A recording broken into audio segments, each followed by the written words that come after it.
Don't you love it when things are both easier and more affordable? Like when the rain washes your car for you. Or like when you save up to 10% by bundling your renters and auto insurance with USAA. Bundle with USAA and start saving. Get a quote today. Hilton brings you new ways to stay with experiences that let you capture the glory days. Introducing the Graduate Hotels. Each inspired by local college towns, these stays are always original and never boring. Get in touch with traditions all across the country and enjoy a stay that's a class above the rest. Book at Graduate Hotels with Hilton Honors Points at Hilton.com. It's a win-win. Hilton, for the stay. This episode is brought to you by Indeed. When your computer breaks, you don't wait for it to magically start working again. You fix the problem. So why wait to hire the people your company desperately needs? Use Indeed's sponsored jobs to hire top talent fast. And even better, you only pay for results. There's no need to wait. Speed up your hiring with a $75 sponsored job credit at Indeed.com/podcast. Terms and conditions apply. All right, stop the presses. Coach Bill and I are going. That's old. Gosh, I sound old, don't I? I sound old when I say stop the presses. Paper. Yeah. Paper. Nobody reads the paper anymore.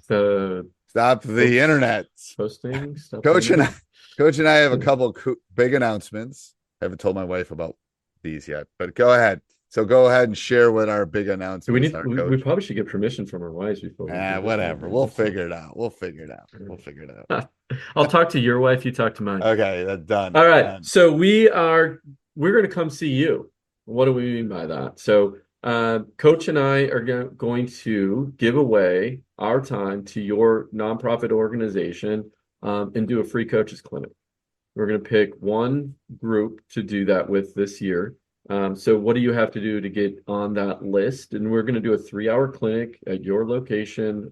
We'll mutually agreed upon date and time and topic. And topics. We can talk about the funnel now. We can talk about blitz. We can talk about man-to-man. We can talk, you name it. Coach and I are not going to miss it. Practice planning or whatever it is you want to talk about. So we'll come and educate your coaches. So go sign up. coachingyouthhoops.com/clinic to get on that list. One lucky winning group will get that. But we have prizes for second and third place. So second place, you are going to receive a IC3 shooting machine.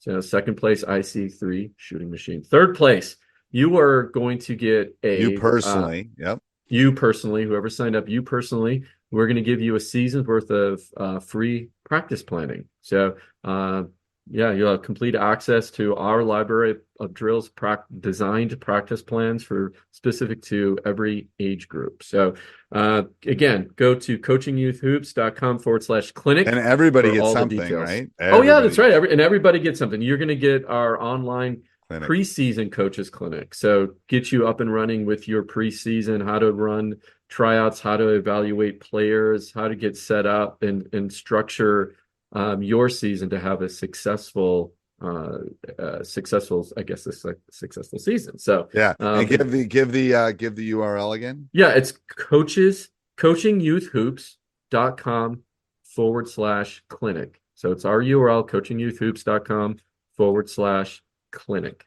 All right, and what was the details? And what's the second thing, Coach? There's one more, if you can believe it. One more thing, if you can believe it. Yeah, so we're pretty excited about this. We've been listening to your feedback on our practice plans, what you're looking for, how you want them structured, what you guys need, and we've listened. We've come out with a new platform. It's going to be launching in the fall, right in time for basketball season in the States. And you're going to be able to change your practice plans, add drills. They're going to become pre-populated with all the practice plans, so you could just use it and go. Or if you want to tweak things based on the needs of your team, you can do that there as well. So coaches, get on that waiting list. We'll have a special discount for you if you're on the waiting list, only waiting list members. Okay, so you go to coachingyouthhoops.com/wait list, WAITLIST. All right. Coachingyouthhoops.com/wait list. All right, awesome. And now we're gonna head off to the music, the intro, the podcast. All right, here we go. Let's do it. From the Fifth Quarter Studio in Madison, Wisconsin, you're listening to the Coaching Youth Hoops Podcast. They're playing basketball. Here's our hosts, Steve Collins, and Bill Flitter.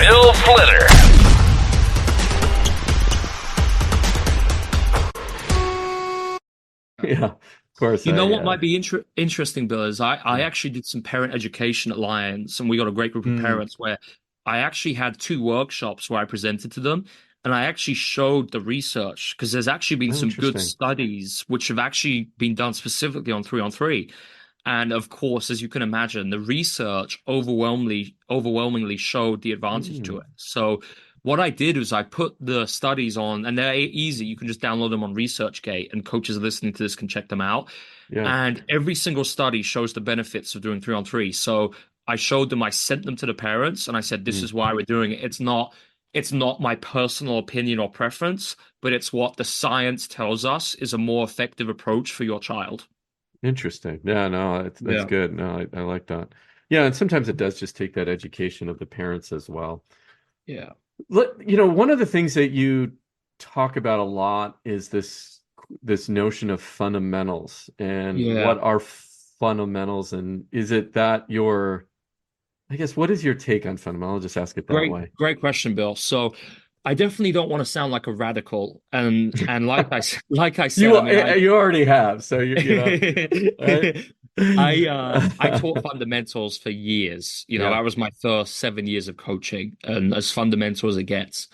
And now I honestly don't believe in them, because I think with fundamentals, it's implying that there's one correct technique that we see in every scenario, whether it's passing, dribbling, shooting. So the classic example would be a 2-hand chest pass, right? And a lot of things coaches will say, but a child has to make a 2-hand pass before they can pass with 1 hand. But it's just not true. It's not true of how the human body behaves. And what I use is the word functional instead of fundamental. I'm obsessed with players being skillful. Obsessed with it. That's my whole goal as a coach. But I believe they become skillful through being functional as opposed to having fundamentals. And even this idea of having a fundamental, the biggest the easiest way we can dismiss it is that with ecological dynamics, we know that the human body doesn't store techniques. It just doesn't work like that. We don't store or have these patterns internalized. So if we know that, that has implications for just repeating move after move after move 1-on-0, because that's not how we learn and move better. But secondly, it's the environment and the constraints within that environment shapes the skill. So for instance, in passing, where my teammates are, the space on the court, my fatigue levels, the defender, the height of the defender, their wingspan, that shapes how I pass. What I'd rather have is have youth players who are extremely functional, so that they can find a solution to pass in any situation, being really adaptable, as opposed to just having this one chest pass technique, which when they go into a more chaotic environment, which is similar to what they see in the game, they're not going to be successful. So instead of doing like a chest pass drill or having like a line drill where they dribble out, pivot, and pass back, we might just do something like pass keep away, where it's 3-on-3 and they've got to get 10 passes in a row inside the 3-point line.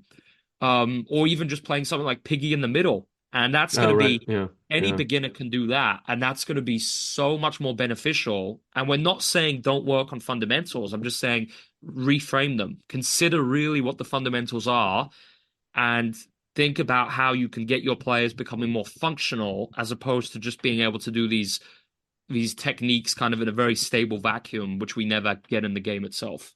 Well, it's really interesting, because we just finished up our winter season, and I took the last day to do, I'll call it a fun day. Basketball is fun on it, but we didn't play it. The focus wasn't basketball. It was um, ice cream. It was Fantastic. knockout, and it was dodgeball. Okay. And my thought pattern in that was one, just, hey, just, the day of fun. But at the same time, like dodgeball teaches you how to move, right? How to catch. That's The same exactly it. skills you need in basketball, right? The kids love knockout. It's a It's competition, the right? best form of warm-up, Bill. It's actually the Yeah, science behind that is it's called a donor sport. So the idea is that you can actually, by playing these different sports, and you can do them at warm-ups in your practices. Basically, children develop more and a greater variety of motor skills. So then, when it comes to yeah, playing that's right. basketball, they're going to be more skillful, and I love that. That's such a good example of it. Yeah, and that's what we try to do. We try to incorporate, well, we try to incorporate all of that, but then the mental side of the game too. We train, but we don't do it in a traditional way. We do it, we call them comfort zone challenges. Nice. And so we'll take a team and they'll have to, and it's really transformational. It's so fun to watch. They'll go out to a public shopping area and they'll challenge strangers. It's all adult supervised. I always get those Great. looks like you're going to send a bunch of kids. No, no, no. They all have there's an adult leader in each little group. Uh, they they have to challenge a stranger to Rochambeau, rock, paper, scissors, right? Mm. And they have to document it. And now everybody has a phone, so they document it by taking a video of it. Now, for some players, of course I'm going to do that. Other ones were like, no way, right? Yeah. And those kids who say no way, those are the really ones I'm talking, Yeah. that I really want to reach with doing an exercise. I have yet to have one of those kids say after that was awful. Yeah. They all say that was fun. And then I explain how that ties together to the mental side of the game, pushing yourself, creating challenges, right? Yeah, so was that really uncomfortable? Yeah, it was. But what'd you do? You did it and you got through it. Are you okay? Yep, I'm okay. Okay. Right? It's no Mm. different than the game of basketball when you're doing something new, challenging yourself. Yeah, it's difficult to start, but you press through it. Anyway, we have all of these mental challenges too, because we split the game up into two pieces. We built a framework around it called Red Dot, and coaches who've been Fantastic. listening to this, they heard it, and actually still have one from last night's practice. You can see that on my thumb if you're watching this. It's actually a heart. Last night's girl wanted to draw hearts on everybody's hands. So this is a pressure point. So when you make a mistake, they just like next play. They push it, just Very like cool. here. Anyway, so we tie all of this stuff Very cool. in, so it's not just the game. And You know what, Bill? I'd um, actually say that's a great example of using the CLA and mental skills, and that's the most fascinating part of it. And it goes a lot of the work I do in the NBA setting. hmm, It's actually looking at how you use the CLA in all the departments. So not hmm, just hmm, using it for hmm, coaching, but right, like you just said, mental skills, nutrition, athletic right. performance, player health. All you can use it in everything, and that's what's so fascinating. The deeper kind of you go into understanding all this stuff, but that's such a cool example with those.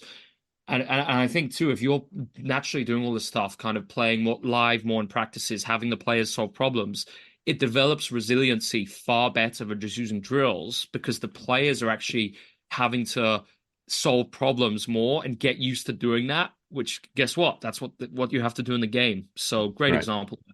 Well, the one thing that I've learned over the last year, and we talked about it off air, was obviously this kind of a 3-to-1 ratio of practice to games. And I know that's big, Yeah. where you're from too, and you've probably talked about that quite a bit. Um, how that is translating, I've never had this in the 20 years of coaching until this year when I started changing the way I think about practice. Mm. We're beating teams that we shouldn't beat on paper, right? And you look at the team and their success, and here's our team coming in, and they have better athletes than we do, right? On paper. Exactly. But we're beating them because of this constraint based, and they're figuring the game out on their own. This is a perfect example based on principles. We talk about spacing, and we normally run into man defense or a zone, and it's usually a 2-3 zone or a 2-3. We've done it. We've seen 1-2-2, and we played against a 3-2 the other day. And here I'm about to call a timeout, right? Because we never practiced it. And I see them do exactly the principles we talk about. They got a layup off a 3-2 zone. And I'm like, okay, that's a fluke, right? I'm thinking to myself, that's a fluke. Let's let it play out, though. Yeah. They did it again and again. And I'm like, I'm going to sit down. I'm going to sit down, let them play, right? And I was just like, oh my gosh. Like they're figuring the game out. I didn't have to call it time. I didn't have to draw anything. Didn't have to, right, confuse them more on the sidelines. And so I guess what I'm saying, and by saying this, is this stuff works. So really does. It's not just a theory. No, it works. That's why I'm so convinced, Bill. And it's like, it's when you try it, Bill, I've never met a coach who went all in on CLA and went back. It just doesn't happen because you see it with your own eyes. And this is the hardest thing, a lot of coaches like online. I mean, we're making huge progress as a movement, like loads of coaches are kind of all in on transforming basketball now in the work we're doing.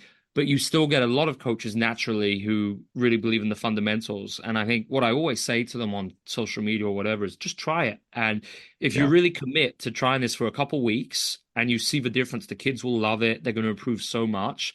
You just never go back. Yeah, and last night I was working on defense, and in the back of my head, I'm also, thinking about this interview we're doing today, and I did the traditional, offense versus defense, but I'm teaching defense, and I'm going through the movements and the spacing, right? And I'm watching this, and I'm like, this is never going to happen. Sure, but it's never going to happen. This script, this is wrong. And we talked off air, like something is missing. Like it's just I know it's, and I'm like, how many times are these kids gonna they're guarding somebody on the weak side. They're gonna be, and that person on the offensive person on the weak side is just standing still. Yeah, exactly. Right. I said it's never gonna happen. It never happens. Never happens. Yeah. And that's the whole thing with like shell drills and things like that. Just find ways to make it unpredictable. Yeah. That's all you have to do. Well, do you still have concepts though? For example, now there's the no middle defense, there's the pack line defense. We do a version of the, lock left, right? So we're forcing people into the, left side short or left side, short corner, coffin corner. Love that. So in that particular case, if I have a philosophy, whatever that philosophy in defense is, huge believer in that. You got to have principles, bro, because without principles, it's just a mess and a free for all. So all kind of what I do is just kind of create an activity where I might even just use feedback and say to the players, look, I might just use instruction and say, our principles of play here are for center the coffin corner. So with our scoring system, if you get beat middle, your team resets, your score resets to 0. Oh, right. So it's what I try and do is embed the principle of play within the context of some type of feedback where maybe it's a turnover if something doesn't happen, or it's a point, a point weighting system. Or I just tell them with feedback. I say, look, we got to look for these. This is an important principle of play. And I think the principles of play make it easier to use the CLA with a reason. Because if you don't have this vision for how you want your team to play, I would argue it's actually difficult to use constraints well. And it probably ends up being more a games approach, where it's more loose, kind of anything can happen. Yeah. And what I find is that when you have your vision for how you want your team to play, it makes it so easy to pick constraints because you know what you want to emphasize. Yeah, that totally makes sense. So, and that you bring up a really good point. So if I think about the kind of games-led approach, does the constraints-led approach kind of sit on top of that? That's concept? it, Bill. That's exactly it. So I would say Coaches have been using elements of a games approach for years, and that's what I was when I first started doing this. And I think you have to kind of do that because you got to get used to coaching with small-sided games as opposed to kind of like drills, and that takes time. But the next level to it is using more CLA, which is you might have the same small-sided game, but you play constraints purposely. So you use constraints purposely. So let me give you an example. Let's say I want to take kind of like an old school games approach game, which is effective. So there's what I call it the chaser, where you have two teams on both sidelines, and maybe you have a 2-on-1 or a 3-on-2 going one way. And when they cross the half line, one player from the other line touches the circle and goes in, right? So if you play the same version of that every time, yes, I think it's better than 3-on-0, but I don't know how much new information they're going to pick up, how much more skillful they're going to become. So what we might do is start using constraints. So we might start by saying the only shots we can score are layups and catch and shoot shots. Okay. Then we might set the spacing. So what will often happen, the moment you start using this game, the spacing is going to be a mess. They're just going to run into each other. They're often going to do like the 3-on-2. They're going to have the ball in the middle and both players cutting in. Disaster. So we use the floor as lava. And we'll say you can't catch the ball in the mid-range. And maybe you have to create two sides. So that's where you fill the corner on the 45 on one side, and then the ball's on the other side. So it makes it far easier to convert advantages.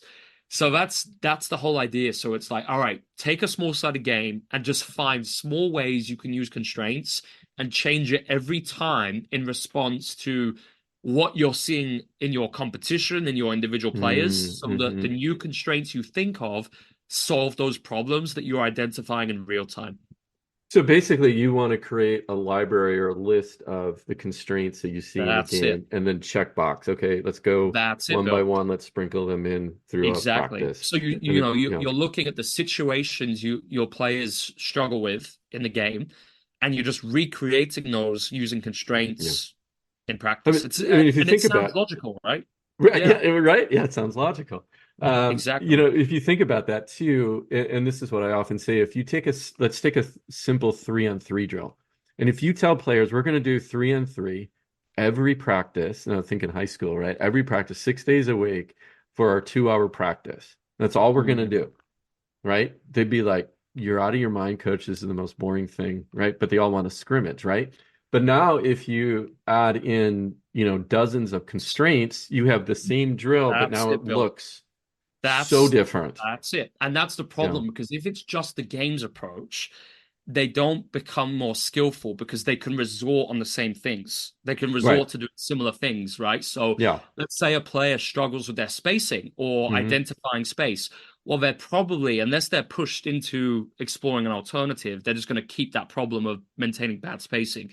Whereas if the constraints of the game force them into doing something different, sure enough, you're going to see a huge impact in a short dose of time. And that's why, for me, the best constraint build is just a turnover if something happens. So if they do something that is not allowed in the game, turnover straight away. And that is the most decisive way to change what they're paying attention to within that context. Yeah, no, that totally makes sense. So if I walked into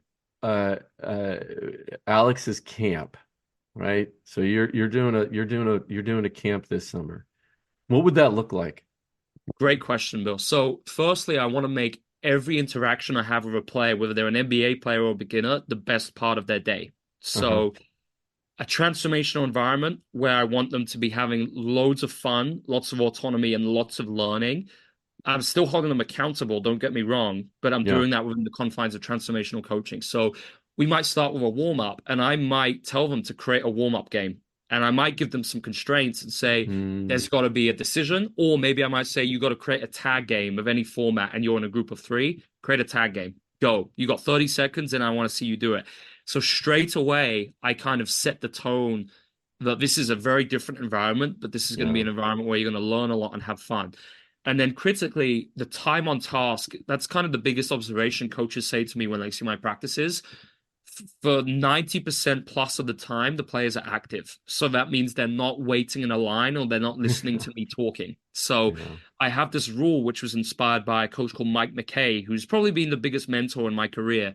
And Mike calls it the rule of 30, where you try and describe a new activity, a new constraint, feedback, whatever, in 30 seconds. So what that does is it stops, the practice flow from being kind of excessively stopping all of that. And then kind of in every activity, I weave in these principles of play. So spacing, I call it dominoes, creating advantages, triggers to create advantages. So, and then defensively, how we disrupt those. So how can we look to switch effectively? What's good ball pressure? What does that look like? How are we going to rotate on defense? So even players as young as 12, I'm getting these principles of play and they learn very efficiently because at every level, performance occurs within principles of play. So it's critical that they understand these things. And even things like take finishing skills.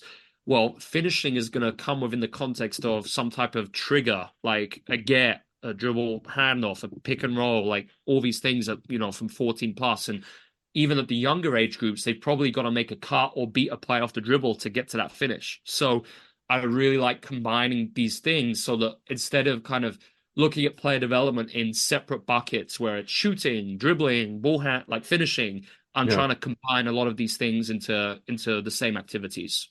Yeah, the thing I like about that too is, teaching them something they don't even know they're learning. That's it. Right? It's all implicit learning. Implicit. Yep. Yeah. That's it. And so, for example, and I know this has been an amazing interview, but I do have one more question for you. So let's take another example of a dribbling drill. Traditional dribbling fundamental drill is everybody line up or go in a circle and you're 1 against 0, exactly. Left hand, right hand pound, crossover, etc. Right? And you do that for 5 minutes. That's your warm up, or you get some, cross court movement, maybe 2-ball stuff. Okay, great. So now we move along and we're looking at the, constraint-led approach and more fundamentals or more fun, right? The mentals. Exactly. Is, we'll get everybody. So one of the games we call is Queen of the Court, everybody in the key and they're dribbling and trying to knock the ball out of each other's hand. Fantastic, Bill. Right. That's it. So, and what I try and do is just change. I give these activities names so the players know it, but I give them a little different constraint every time we play it. So, all right, today you're only using your left hand. Next practice, every dribble has to be above your waist.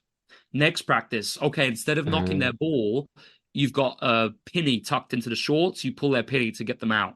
Next practice, we're going to do this where you're working in pairs, where you're with a partner. Next practice, every time you dribble, you got to go touch a sideline before you come back in. Every time you get someone out. So, it makes you really creative when you start thinking about how you can scale these activities. Yeah. No, that's good. Yeah, no, that's amazing. I mean, I think again, they're going to learn a lot more. And I know, over the course of 20 years, my first practice to what it looks like now, completely different. Right. And, even my approach to coaching where, old school coaching, yelling and screaming, and the more you talk, the more your value goes up. Yeah. Right. Even in a game where, the more you talk, he's the good coach, where now, like, as I said before, I just let him play. Yeah, exactly. That doesn't mean I'm not saying, hey, space or stuff like that. But I'm trying to really monitor how much I say and when I say it, so it's more impactful. And going back to this idea, how many we play basketball. It's not a job. It's play for these kids, and we have to joyful experience. And they should walk away with memories. And as the adults in the room, we have to make sure they are having fun. Essential. That's it. You hit the nail on the head, Bill. Coach, any last words? This has been absolutely amazing. I know we could probably do another 2 hours talking about all this stuff. First off, get your book, right? And we'll put a link in the Amazon, right? Fantastic. So what's the second thing as coaches are changing their practices? Yeah, I would say our website. What I wanted to do is I put tons of free resources and even video examples of me running CLA activities with youth kids. Because I want coaches to feel like they have enough free material from us to actually start doing this. So I'd say just go to transformingpeople.com. Maybe check us out on Instagram, Twitter, like X, because we got loads of videos on there too. and send me a message. Like if you've got a question about something you heard from our conversation today, Bill, or something you see on the website, just get in touch with us through the website. I'll gladly answer. And, I'd just encourage you to just try this. I think it will change your perspective on coaching and life itself during this. And you are going to fall in love with this approach. I guarantee it. Yeah. And I am proof that it does work, because I've changed the way I coach based on a lot of what you've been teaching over the last year. So one, I appreciate that. I know my kids appreciate that. My kids I teach, and as well as their parents. I mean, I got this message. You're doing the right thing when I got this message from one of my players last night. She sends me. I had to do a school project, coach, and it was about what inspires me. And it had different balloons, and I was right next to her dog. So she had her dog inspires her, and then the level up is the name of my group. And I'm like, I've done my job. That's what it's all about. Transformational coaching in a nutshell. Coach, thank you so much. I appreciate your time. It's been fantastic. Best of luck selling your book and everything you're doing. And, I'm an advocate. So, you got at least one coach in your corner here in the States. So, thank you and so coaches, much. go check out Alex's stuff online.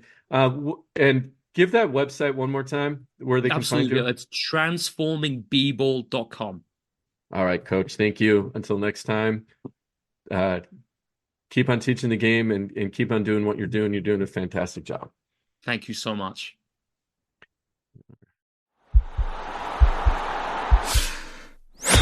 This podcast is part of the Sports Social Podcast Network.